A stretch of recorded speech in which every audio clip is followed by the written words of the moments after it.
Hi, hello, how are you?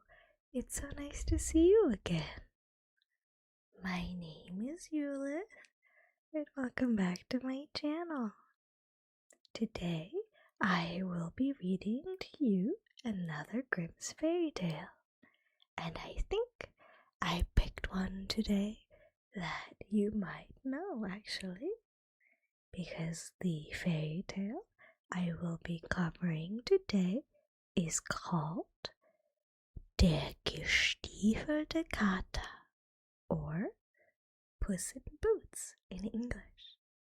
So as always, I will be doing the German version first, and then afterwards we'll be doing the English version in case you don't speak German and you want to know what I was talking about today, alright? So, without further ado, I hope that you've cozied up a little bit and gotten ready for our little bedtime story. Der gestiefelte Kater, ein Märchen der Brüder Grimm. Es war einmal ein Müller, der hatte 3 Söhne, seine Mühle, einen Esel und einen Kater. Die Söhne mussten mahlen, der Esel Getreide holen und Mehl vortragen, die Katze dagegen die Mäuse wegfangen. Als der Müller starb, teilten sich die 3 Söhne in die Erbschaft. Der Älteste bekam die Mühle, der Zweite den Esel, der Dritte den Kater. Weiter blieb nichts für ihn übrig. Da war er traurig und sprach zu sich selbst: Mir ist es doch recht schlimm ergangen. Mein ältester Bruder kann mahlen, mein Zweiter auf seinem Esel reiten. Was kann ich mit dem Kater anfangen? Ich lass mir ein paar Pelzhandschuhe aus seinem Fell machen, dann ist's vorbei. Hör, fing der Kater an, der alles verstanden hatte. Du brauchst mich nicht zu töten, um ein paar schlechte Handschuhe aus meinem Pelz zu kriegen. Lass mir nur ein paar Stiefel machen, dass ich ausgehen und mich unter den Leuten sehen lassen kann. Dann soll dir bald geholfen sein. Der Müllersohn verwunderte sich, dass der Kater so sprach. Weil aber eben der Schuster vorbeiging, rief er ihn herein und ließ ihm die Stiefel anmessen. Als sie fertig waren, zog sie der Kater an, nahm einen Sack, machte dessen Boden voll Korn, band aber eine Schnur drum, womit man ihn zuziehen konnte, dann warf er ihn über den Rücken und ging auf 2 Beinen, wie ein Mensch, zur Tür hinaus. Damals regierte ein König im Land, der aß so gerne Rebhühner. Es war aber eine Not, dass keine zu kriegen waren. Der ganze Wald war voll, aber sie waren so scheu, dass kein Jäger sie erreichen konnte. Das wusste der Kater und gedachte, seine Sache besser zu machen. Als er in den Wald kam, machte er seinen Sack auf, breitete das Korn auseinander, die Schnur aber legte er ins Gras und leitete sie hinter eine Hecke. Da versteckte er sich selber, schlich herum und lauerte. Die Rebhühner kamen bald gelaufen, fanden das Korn und eins nach dem anderen hüpfte in den Sack hinein. Als eine gute Anzahl drinnen war, zog der Kater den Strick zu, lief herbei und drehte ihnen den Hals um. Dann warf er den Sack auf den Rücken und ging geradewegs zum Schloss des Königs. Die Wache rief: Halt! Wohin? Zum König, antwortete der Kater kurzweg. »Bist du toll, ein Kater zum König?« »Lass ihn nur gehen«, sagt ein anderer. »Der König hat doch oft Langeweile. Vielleicht macht ihm der Kater mit seinem Brummen und Spinnen Vergnügen.« Als der Kater vor dem König kam, machte er eine tiefe Verbeugung und sagte: »Mein Herr, der Graf«, dabei nannte er einen langen und vornehmen Namen, »lässt sich dem Herrn König empfehlen und schickt ihm hier Rebhühner.« Wusste der sich vor Freude nicht zu fassen und befahl dem Kater, so viel Gold aus der Schatzkammer in seinen Sack zu tun, wie er nur tragen könne. »Das bringe deinem Herrn und danke ihm vielmals für sein Geschenk.« Der arme Müllerssohn aber saß zu Hause am Fenster, stützte den Kopf auf die Hand und dachte, dass er nun sein letztes Geld für die Stiefel des Katers weggegeben habe und er ihm wohl nichts Besseres dafür bringen könnte. Da trat der Kater herein, warf den Sack vom Rücken, schnürte ihn auf und schüttelte das Geld vor den Müller hin. »Da hast du etwas Gold vom König, der dich grüßen lässt und sich für die Rebhühner bei dir bedankt.« Der Müller war froh über den Reichtum, ohne dass er noch recht begreifen konnte, wie es zugegangen war. Der Kater aber, während er seine Stiefel auszog, erzählte ihm alles. Dann sagte er: »Du hast jetzt zwar genug Geld, aber dabei soll es nicht bleiben. Morgen ziehe ich meine Stiefel wieder an, dann sollst du noch reicher werden. Dem König habe ich nämlich gesagt, dass du ein Graf bist.« Am anderen Tag ging der Kater, wie er gesagt hatte, wohlgestiefelt wieder auf die Jagd und brachte dem König einen reichen Fang. So ging er alle Tage, und der Kater brachte alle Tage Gold heim und ward so beliebt beim König, dass er im Schlosse ein- und ausgehen durfte. Einmal stand der Kater in der Küche des Schlosses beim Herd und wärmte sich. Da kam der Kutscher und fluchte: »Ich wünschte, der König mit der Prinzessin wäre beim Henker. Ich wollte ins Wirtshaus gehen, einmal einen trinken und Karten spielen. Da sollte ich sie spazieren fahren an den See.« Wie der Kater das hörte, schlich er nach Haus und sagte zu seinem Herrn: »Wenn du ein Graf und reich werden willst, so komm mit mir hinaus an den See und bade darin.« Der Müller wusste nicht, was er dazu sagen sollte, doch folgte er dem Kater, ging mit ihm, zog sich splitternackt aus und sprang ins Wasser. Der Kater aber nahm seine Kleider, trug sie fort und versteckte sie. Kaum war er damit fertig, da kam der König dahergefahren. Der Kater fing sogleich an, erbärmlich zu lamentieren. »Ach, allergnädigster König, mein Herr, der hat sich hier im See zum Baden begeben.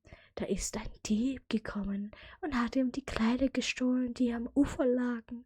Nun ist der Herr Graf im Wasser und kann nicht heraus, und wenn er sich noch länger darin aufhält, wird er sich erkälten und sterben.« Wie der König das hörte, ließ er anhalten, und einer seiner Leute musste zurückjagen und von des Königs Kleider holen.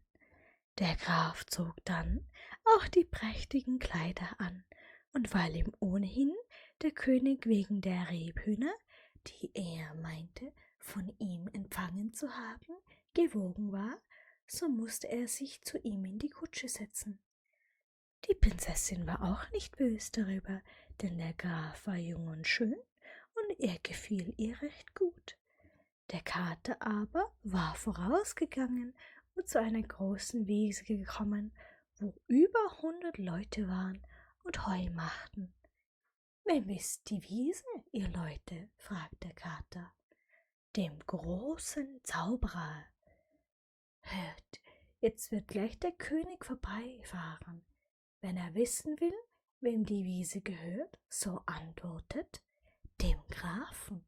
Und wenn er das nicht tut, so werdet ihr alle erschlagen.« Darauf ging der Kater weiter und kam an ein Kornfeld, so groß, dass es niemand übersehen konnte.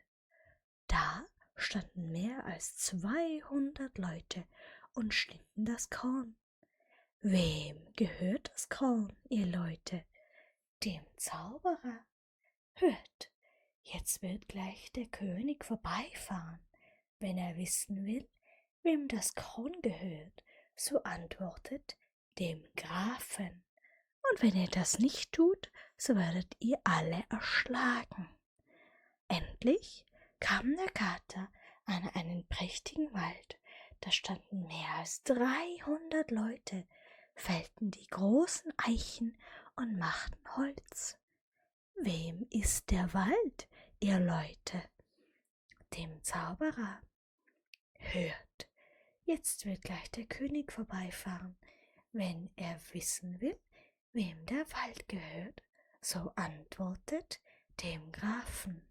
Und wenn ihr das nicht tut, so werdet ihr alle erschlagen.« Der Kater ging noch weiter, die Leute sahen ihm alle nach, und weil er so wunderlich aussah und wie ein Mensch in Stiefel daherging, fürchteten sie sich vor ihm. Er kam bald an des Zauberers Schloss, trat keck hinein und vor diesen hin. Der Zauberer sah ihn verächtlich an, dann fragte er ihn, was er wollte. Der Kater verbeugte sich tief und sagte, »Ich habe gehört, dass du dich in jedes Tier ganz nach deinem Belieben verwandeln könntest. Was einen Hund, Fuchs oder auch Wolf betrifft, da will ich es wohl glauben. Aber von einem Elefant, das scheint mir ganz unmöglich. Und deshalb bin ich gekommen, um mich selbst zu überzeugen.« Der Zauberer sagte stolz, »Das ist für mich eine Kleinigkeit«, und war in dem Augenblick in einen Elefant verwandelt. »Das ist viel«, sagte der Kater, »aber auch in einen Löwen?« »Das ist nichts«, sagte der Zauberer. Dann stand er als Löwe vor dem Kater. Der Kater stellte sich erschrocken und rief, »Das ist unglaublich und unerhört, dergleich hätte mir nicht im Traume in die Gedanken kommen lassen. Aber noch mehr als alles andere wäre es, wenn du dich auch in ein so kleines Tier wie eine Maus ist, verwandeln könntest. Du kannst gewiss mehr als irgendein Zauberer auf der Welt, aber das wird dir doch zu hoch sein.« Der Zauberer ward ganz freundlich von den süßen Worten und sagte, »Oh ja, liebes Kätzchen, das kann ich auch«, und sprang als eine Maus im Zimmer herum. Der Kater war ihm hinterher, fing die Maus mit einem Satz und fraß sie auf. Der König ward aber mit dem Grafen und der Prinzessin weiter spazieren gefahren und kam zu der großen Wiese. »Wem gehört das Heu?« fragte der König. »Dem Herrn Grafen«, riefen alle, wie der Kater ihnen befohlen hatte. »Ihr habt da ein schön Stück Land, Herr Graf«, sagte der König. Danach kamen sie an das große Kornfeld. »Wem gehört das Korn, ihr Leute?« »Dem Herr Grafen.« »Ei, Herr Graf, große schöne Ländereien.« Darauf zu dem Wald. »Wem gehört das Holz, ihr Leute?« »Dem Herrn Grafen.« Der König verwunderte sich noch mehr und sagte, »Ihr müsst ein reicher Mann sein, Herr Graf. Ich glaube nicht, dass ich einen so prächtigen Wald habe.« Endlich kamen sie an das Schloss. Der Kater stand oben an der Treppe, und als der Wagen unten hielt, sprang er herab, machte die Türe auf und sagte, »Herr König, ihr gelangt hier in das Schloss meines Herrn, des Grafen, denn diese Ehre für seinen Lebtag glücklich machen wird. Der König stieg aus und verwunderte sich über das prächtige Gebäude, das fast größer und schöner war als sein Schloss. Der Graf aber führte die Prinzessin die Treppe hinauf in den Saal, der ganz voll Gold und Edelsteinen flimmerte. Da ward die Prinzessin mit dem Grafen versprochen, und als der König starb, war der König, der gestiefelte Kater, aber Minister.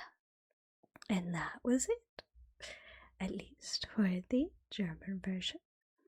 It has been a while for me since I have read this story, so I was actually quite surprised by the contents. Still, I do quite like this one, it's very cute. So, let's now do the English version in case you would like to know what I was actually talking about today. Puss in Boots, a fairy tale by the Brothers Grimm. A miller had 3 sons, his mill, a donkey, and a tomcat. The sons had to grind, the donkey had to get grain and carry flour away, and the cat had to catch the mice away. When the miller died, the 3 brothers divided their inheritance. The oldest received the mill, the second the donkey, and the third the tomcat. Further was nothing left for him. But I have gotten all the worst. My oldest brother can mill, my second can ride on his donkey. What can I start with the tomcat? Let me make a pair of fur gloves out of his pelt, so it's over. Listen, said the tomcat, who had understood everything. What he said, you do not need to kill me to get a pair of bad gloves from my pelt. Let only a pair of boots be made for me, that I can go out and be seen among the people. Then you will soon be helped. The miller's son was in wonderment that the tomcat so spoke, but because the shoemaker just walked by, he called him in and let a pair of boots be measured for him. When they were ready, the tomcat put them on, took a sack, made the bottom of the same full of corn, but on the top a string, with which one could pull it closed. Then he threw it over his back and went on 2 legs like a human out the door. In those days reigned a king in the land.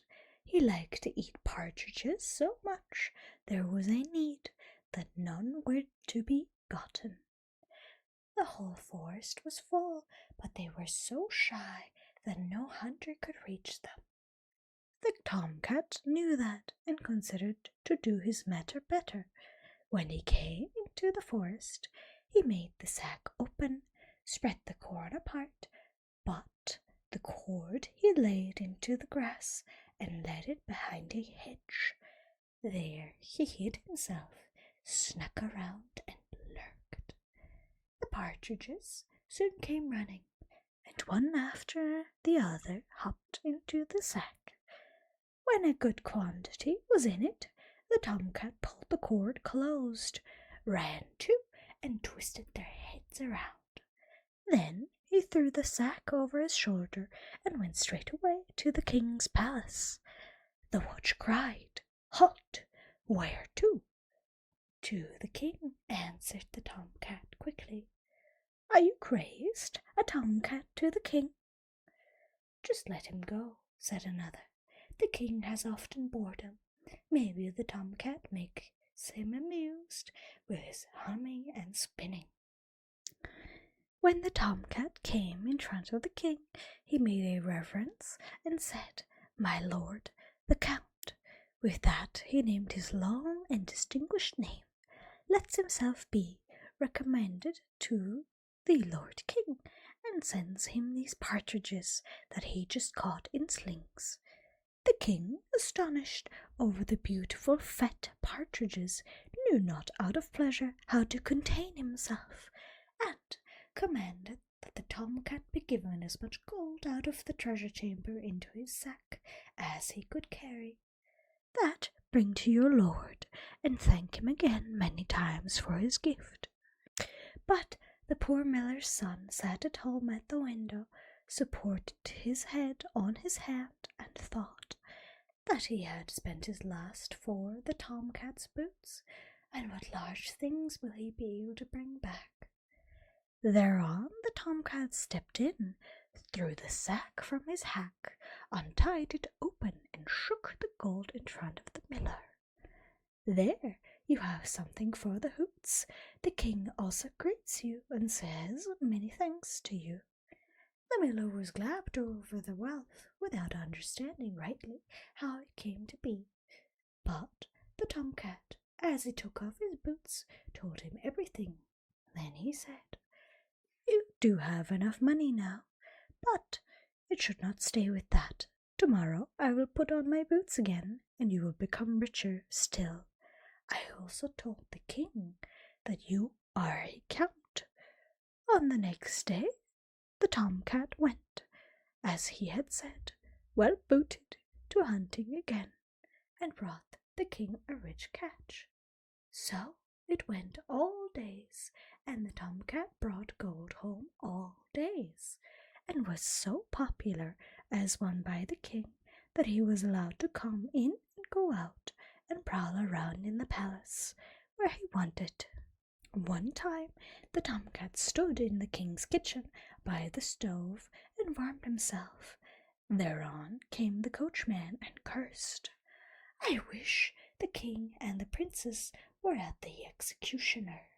I wanted to go to the pub and drink once and play cards. There I should drive them for a walk at the lake." As the tomcat heard that, he stuck home and told his lord, "If a count you want to be and to become rich, so come outside with me to the lake and bathe yourself therein."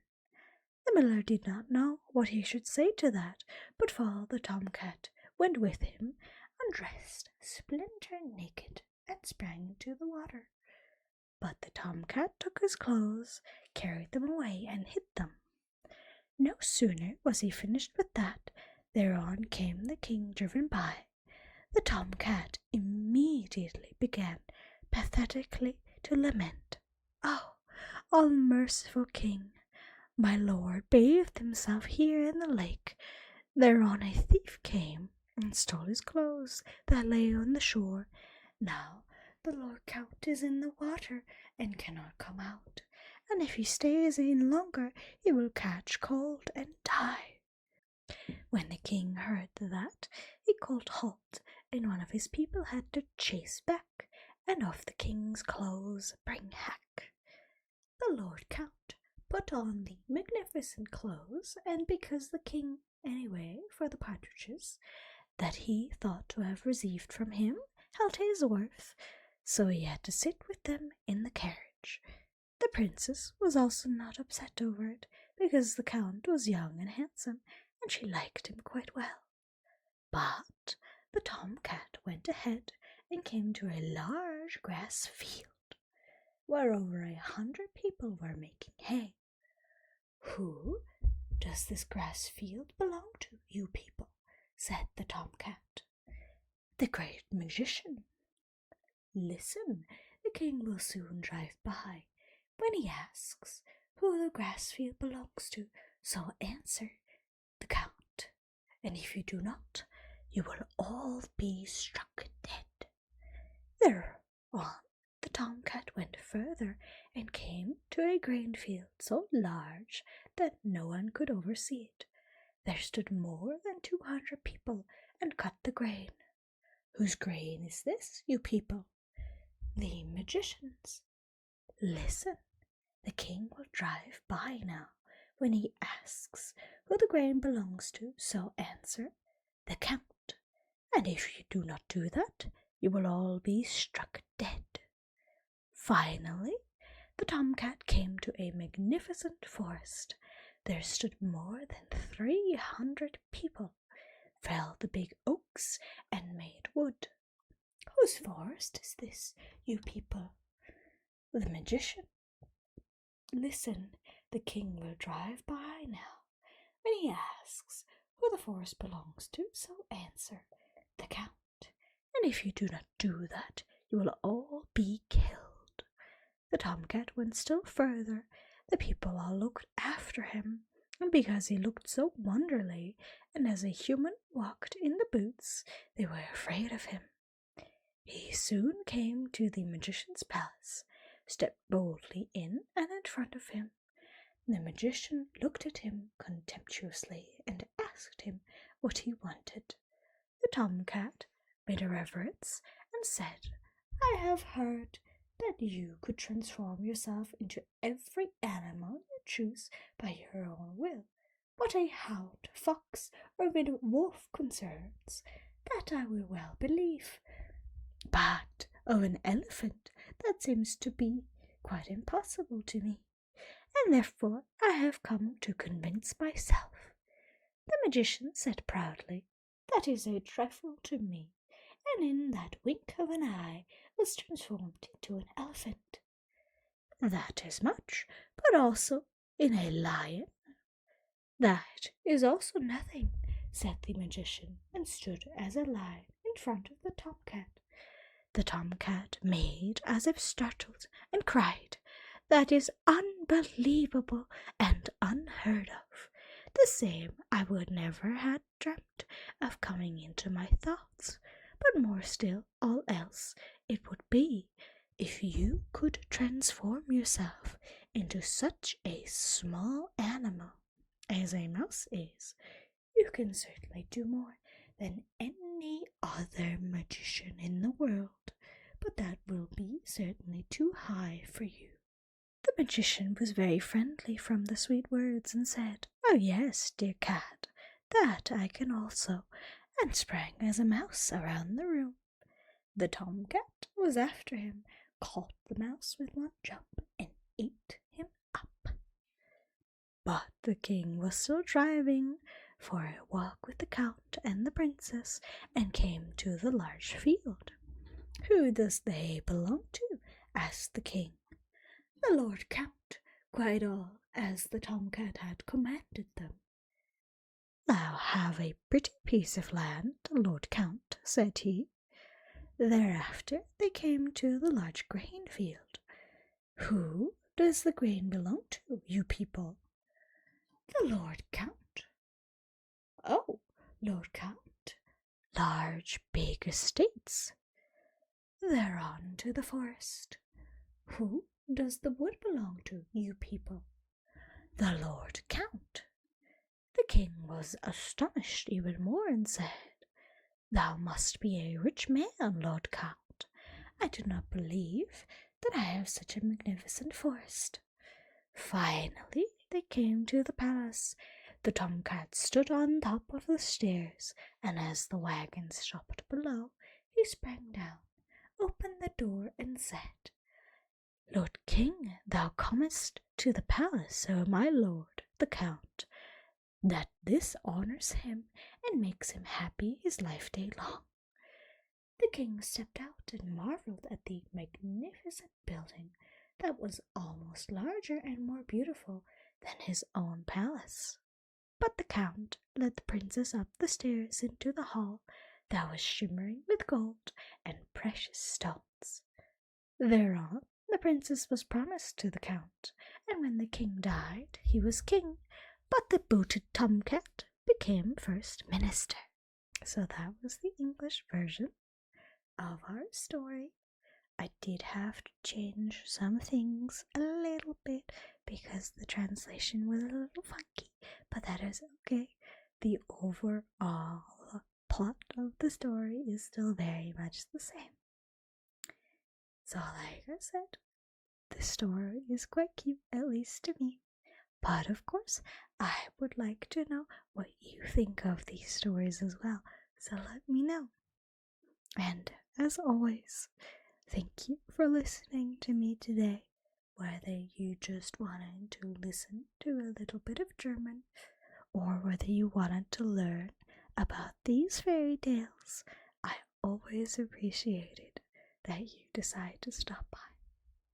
With that being said, I hope you have a wonderful rest today. Sweet dreams, my little star. Bye bye.